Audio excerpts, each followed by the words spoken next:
可就在英国人自己都佛系的时候，远在香港的一位影帝他坐不住了。一个英文 ID 的网友冲进评论区，对着博主是一顿输出：“你一个土包，去穷区就活该坐烂线。”还特别有文化的补充了一句 “Great Britain” 的一句 “Great”， 不是大的意思，是好的意思。好家伙，这英语水平，这护主心切，这居高临下的优越感，网友们一扒，呀呵，这不是黄秋生吗？黄秋生选择了认英国为父，那他就必须把英国的一切都合理化。地铁脏，那就是复古的味道；没空调，那是自然环保；有人随地大小便，那是自由的气息。还有个更猛的词儿，叫斯德哥尔摩综合症。人质爱上绑匪，被殖民者爱上殖民者，被抛弃者爱上抛弃者。如果花64块钱人民币，让你进一个40度高温、没空调、满车厢汗臭、座椅上包着黑红白4色的包浆，还时不时有人当众放水的密闭铁皮罐头里，你愿不愿意？你肯定会说神经病呀！64块钱我吃顿黄焖鸡米饭，它不香吗？但在伦敦这叫国际化高奢通勤体验。更绝的是，有个远在香港的影帝，因为有人说了一句这地铁真脏，当场破防，跳着脚骂人家是土包子，还深情款款的科普 Great Britain 的 Great 不是大的意思，是好的意思。我的发，这满满的恋之深情，比伦敦地铁的汗臭味还要让人窒息。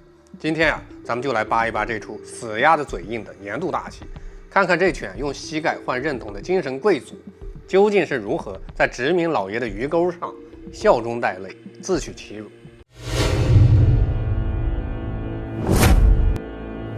我是白房大肉大招，欢迎来到老米圈。事情的起因简单到不能再简单。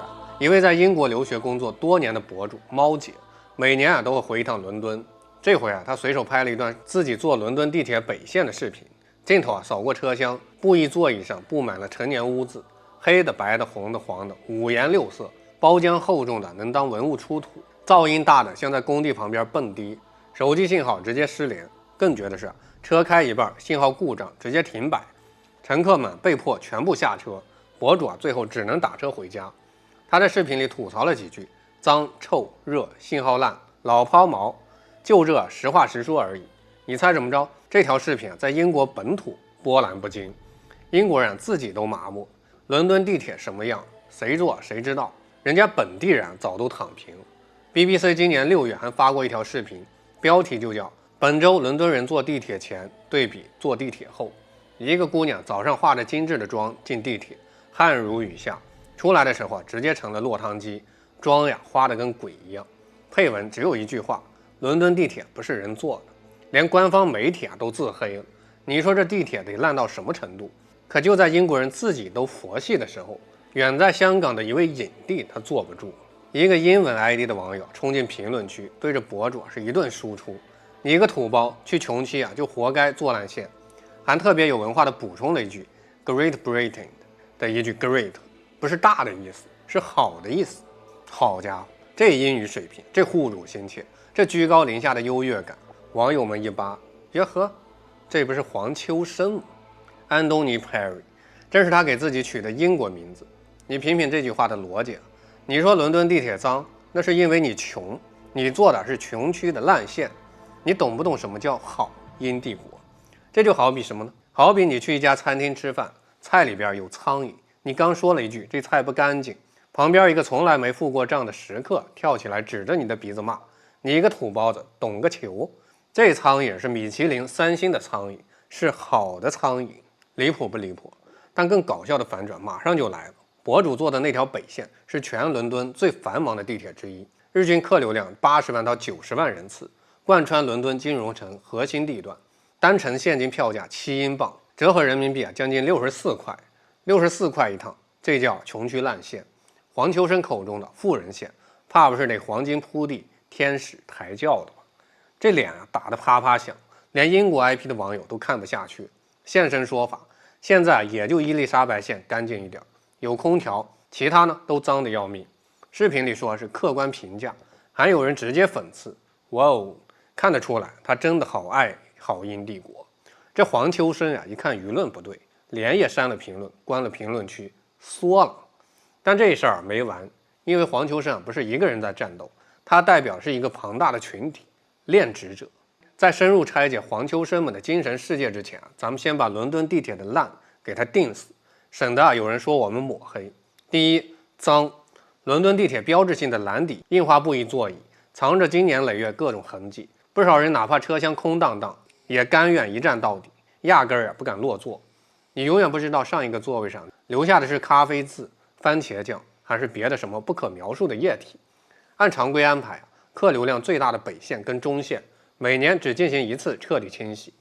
对，你没听错，1年1次。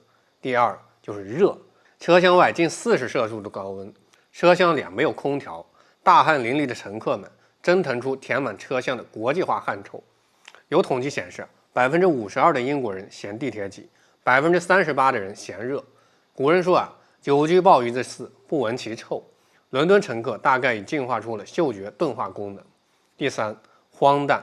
今年3月 TikTok 上一则视频疯传，凌晨的北线地铁上，一名男子旁若无人地对着座椅放水，把公共车厢当成了私人便池。还有乘客在中央线见过人呕吐，见过人在角落小便，见过老鼠乱窜。第四点就是贵，24%的英国人嫌地铁票太贵，64块钱人民币一趟，在国内能从北京坐到天津，而在伦敦呢，你只能在汉味增哪里增半小时。第五，投诉爆炸。2023年至2025年，乘客对伦敦地铁的投诉数量增长了114%。2025年，伦敦交通局共收到近500起投诉。面对如雪片般飞来的投诉，连伦敦交通局都已经麻了。反正烂了几十年，爱做做不做滚。所以你看，博主说的每一个字儿都是实话，英国人自己都承认的事儿，到了黄秋生嘴里就成了土包子不懂好英帝国。这让我想起一个成语掩耳盗铃。自己捂着耳朵就以为别人听不到，自己跪着就以为站着的人都矮。说到这儿，肯定有人问，黄秋生一个香港演员，干嘛对英国这么死心塌地？这又得从他身世说起。这一说，你就明白什么叫可怜之人必有可恨之处。黄秋生1961年出生于香港，他的父亲是个英国人，港英政府的公务员，据说还当过皇家空军飞行员。他的母亲呢，是这位英国官员家里的女佣，两人婚外情，生下了黄秋生，一个私生子。4岁那年，他父亲带着原配老婆跟另外3个孩子拍拍屁股走了，抛弃了他母子。12岁那年，父亲彻底切断了所有的联系。黄秋生的母亲一个人拉扯他长大，住湾仔唐楼，穷到什么程度？打岳阳电话给前夫，对方说香港付钱我才接。从小因为混血身份被歧视，在底层摸爬滚打。按说这样的人应该比任何人都清楚殖民主义虚伪跟残忍吧。可是黄秋生偏不，他把社交账号改姓生父的 Perry， 在各种场合反复强调自己英国血统，以英国人自居。他跑去英国找所谓的祖先故居，申请英国国籍，还找到了2个同父异母的英国哥哥。尽管那2个哥哥几十年都没听过关于他的只言片语，他甚至还拐弯抹角地考证出自己有犹太血统，发帖炫耀。这像什么？这像一个被遗弃的孩子拼命追赶，讨好那个从未正眼看过他的父亲。明明被抛弃了，却还要自我催眠。他爹是爱他的，只是他太忙了。心理学上有个词叫认知失调。当一个人做出了选择，哪怕这个选择是错的，他也会不遗余力地去合理化它，否则他就没法面对自己。黄秋生选择了认英国为父，那他就必须把英国的一切都合理化。地铁脏，那就是复古的味道；没空调，那是自然环保；有人随地大小便，那是自由的气息。还有个更猛的词叫斯德哥尔摩综合症。人质爱上绑匪，被殖民者爱上殖民者，被抛弃者爱上抛弃者。中国有句古话叫儿不嫌母丑，狗不嫌家贫。黄秋生倒好，亲妈含辛茹苦把他拉扯大，他嫌亲妈不够高贵，生父把他当垃圾一样扔掉，他却捧着人家的姓氏当宝贝。这不是儿不嫌母丑，这是儿嫌母丑，跪舔弃父。更讽刺着，他转过头面对曾经的同胞，又俨然一副高居临下的嘴脸，仿佛自己脱胎换骨，成了文明世界的代言人。2014年，他跟港独艺人领唱战中主题曲，被官媒点名。2019年，他到日本宣传新片，竟然呼吁大家不要去香港旅游。后来频繁跑台湾，放话要入籍台湾。上个月还发文告别香港舞台，暗示要走向世界。可可他走向世界了吗？没有。内地市场封杀他，香港市场边缘化他，台湾市场容不下他，英国市场呢，人家根本就不知道他是个谁。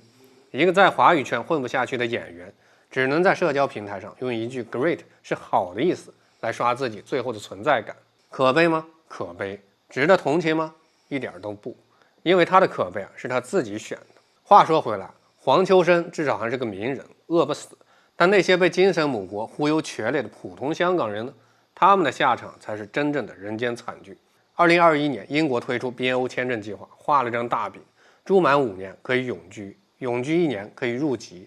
一帮对自由世界充满幻想的香港人，变卖房产，辞掉工作，拖家带口奔赴英国。可落地之后才发现，想象中的精神母国给他们准备的不过是一场精心包装的骗局。首先是职业断崖式下跌，英国金融时报都看不下去，指出虽然移英港人大多学历不低，英语相对熟练，但由于语言障碍、文化差异以及资历不获承认，多数人只能打零工，在香港还是会计师，去了英国只能厨房切墩儿；香港的程序员去了英国只能看仓库；测量师去分拣邮件。10几年的专业积累，到了英国一文不值。数据更残酷，超过90%的 BNO 移民辞去了在香港的工作，但仅有1/3在英国找到了工作，拥有全职工作的更是不到20%。然后是生活质量滑坡。我给你们讲个真实的故事，听完你可能会沉默。何一琼，27岁，香港女硕士。2022年4月，她持 BNO 签证只身飞抵伦敦，满怀憧憬，她投了上百份简历，全部石沉大海。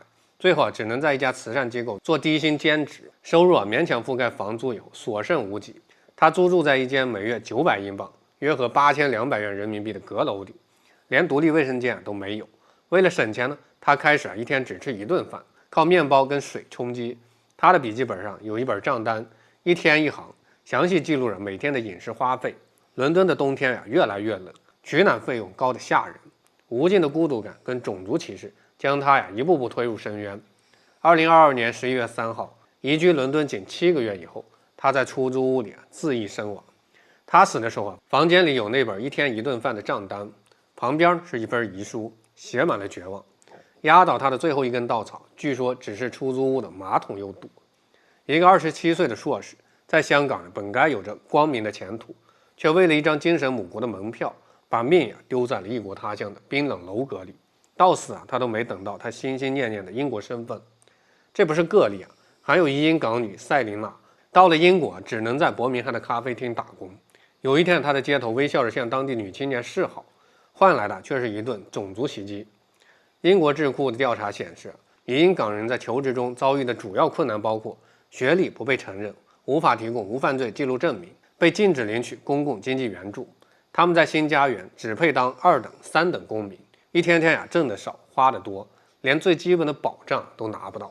那张住满5年可永居的大饼，也随着政策不断收紧，门槛越来越高。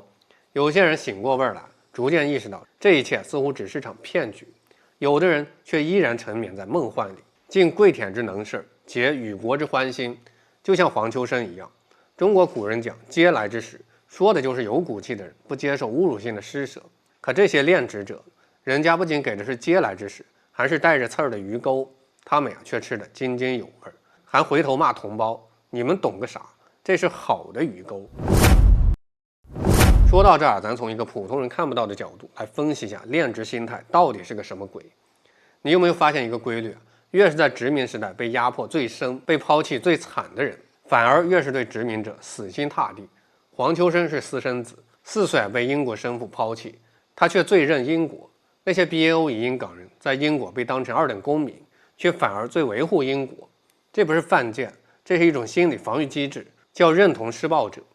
弗洛伊德的女儿安娜·弗洛伊德提出过这样一个概念：当一个人处于绝对弱势，无法反抗施暴者的时候，他会下意识地模仿施暴者，认同施暴者，以此来获得一种我和强者是一伙的虚假安全感。被父亲抛弃的孩子会拼命认同父亲，被殖民者压迫的人会拼命认同殖民者，因为承认了我被抛弃了，我被压迫太痛苦了，不如告诉自己他是爱我的，他是高级的，我跟他也是一伙的。所以黄秋生必须说 great 是好的意思，因为如果英国不好，那他认同了一辈子的东西全是假的。他的人生就全垮了。他维护的不是因果，是他自己那张已经漏风的体面，是那根快要崩塌的精神支柱。中国古人早把这事儿看透。《论语》讲：君子不重则不威，学则不固。一个人自己不尊重自己，就不会有威严，学问再大也站不住脚。黄秋生演技再好，骨子里不尊重自己的出身，不尊重自己同胞，他就永远是个跪着的人。孟子里说得更狠：人必自辱，然后人辱之。一个人一定是先自己侮辱了自己，然后别人才会侮辱他。黄秋生自己先把自己当成英国人的私生子，跪着认爹，人家英国人当然也就把他当成可有可无的工具。两个同父哥哥几十年不联系他，就是最好的证明。还有一句大家都听过的话：可怜之人必有可恨之处。黄秋生可怜吗？4岁被抛弃，底层长大，当然可怜。但他可恨吗？把被抛弃当成荣耀，把跪舔当成高贵，把同胞当成土包子，当然可恨。更可笑的是，他以为自己改姓 Perry 就成了英国人，可在真正英国人眼里，他不过是个黄皮肤的 Perry， 一个来自前殖民地会演戏的，有用时候拿来撑场面，没用的时候随手丢弃的工具人。这叫什么？目猴而观。猴子戴上了人的帽子，他就真以为自己是人。最后咱们来说说面对黄秋生们的练职表演，我们普通人又当如何？第一，不生气，要看戏。你越生气他们就越有存在感。黄秋生为什么要在评论区跳脚？因为他需要关注度，需要通过骂同胞来证明自己高人一等。你不理他，他就像一个没观众的小丑，自己演着演着就没意思。第二，用事实说话，用数据打脸。伦敦地铁脏不脏？数据说话，一年洗一次，投诉量暴涨114%，52%的英国人都嫌挤，38%的人嫌热。黄秋生说博主做的是穷区烂线，事实说话就是北线贯穿金融城，单程64块钱，日均客流90万。事实胜于雄辩，更胜于 great 是好的意思，这种文字游戏。第三，文化自信才是终极解药。为什么会有恋职者？本质上是文化不自信，总觉得外国的月亮比较圆，总觉得白人的汗臭都是香的。可你看看今天的中国，地铁有空调，有5G 信号，干净整洁，票价便宜，高铁四通八达，移动支付走遍天下。我们不需要去贬低别人来抬高自己，但我们也绝不允许别人，尤其是那些跪着的自己人，来贬低我们的真实体验。礼记里说君子不自大其事，不自上其功。真正强大的人不需要靠踩别人来证明自己，真正强大的国家也不需要靠 great 好的意思这种文字游戏来自我安慰。而那些跪着的人，我要告诉他们一个真相：殖民老爷的恩赐从来都是带刺儿的鱼钩。你越是想用膝盖换取认同，人家越觉得你廉价。站起来，你才是个人；跪下去你永远是个工具。黄秋生们该醒醒！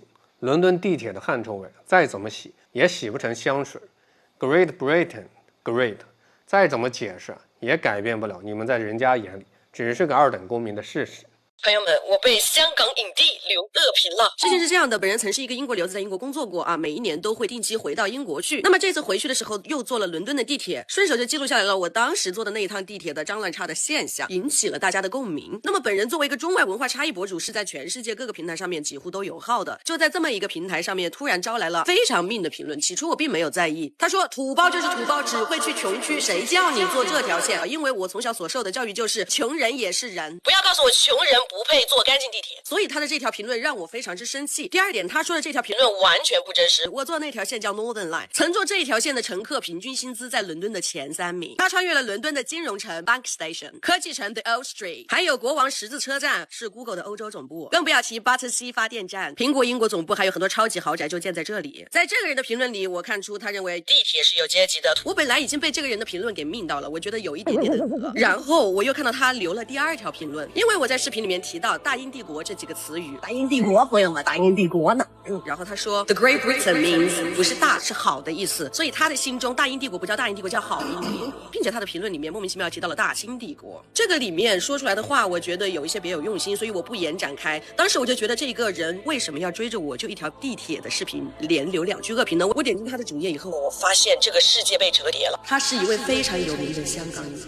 我小时候在电视上看到过他，在影院看到过他。在这里，我只谈自己的感受。本人做博主以来，遇到过非常多的明星，不管是流量也好，不管是歌手也好，演员也好，我只告诉大家一件事情：学艺先做人，艺得好，品得好才混得好。当然，这一位影帝让我去学点英语。Well, I did a little bit of research on you. Turns out you said 英语不是你的母语，加上你的英语不太好，所以重音和连接词都要用心去背。